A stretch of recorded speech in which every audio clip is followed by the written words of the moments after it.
شروع اللہ کا نام لے کر جو بڑا مہربان نہایت رحم والا ہے۔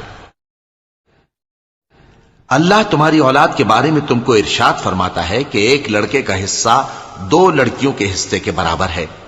اور اگر اولاد میت صرف لڑکیاں ہی ہوں یعنی 2 یا 2 سے زیادہ تو کل ترکے میں ان کا 2/3 ہے، اور اگر صرف ایک لڑکی ہو تو اس کا نصف ہے، اور میت کے ماں باپ کا یعنی دونوں میں سے ہر ایک کا ترکے میں 6واں حصہ ہے، بشرطے کہ میت کی اولاد ہو، اور اگر اولاد نہ ہو اور صرف ماں باپ ہی اس کے وارث ہوں تو 1/3 ماں کا حصہ ہے، اور اگر میت کے بھائی بھی ہوں تو ماں کا 6واں حصہ ہوگا۔ اور یہ تقسیم ترکہ میت کی وصیت کی تعمیل کے بعد جو اس نے کی ہو یا قرض کے ادا ہونے کے بعد جو اس کے ذمے ہو عمل میں آئے گی۔ تم کو معلوم نہیں کہ تمہارے باپ دادوں اور بیٹوں اور پوتوں میں سے فائدے کے لحاظ سے کون تم سے زیادہ قریب ہے۔ یہ حصے اللہ کے مقرر کیے ہوئے ہیں، اور اللہ سب کچھ جاننے والا ہے، حکمت والا ہے۔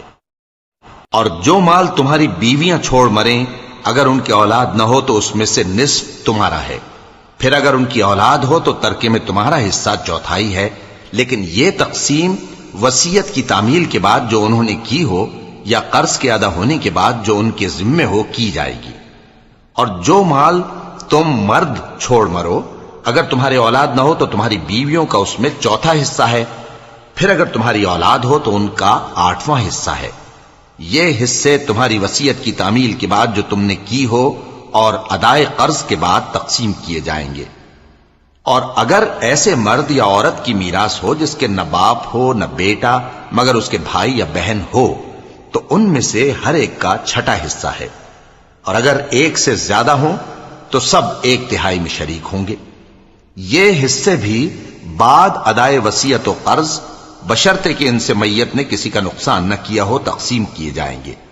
یہ اللہ کا فرمان ہے، اور اللہ نہایت علم والا ہے، بردبار ہے۔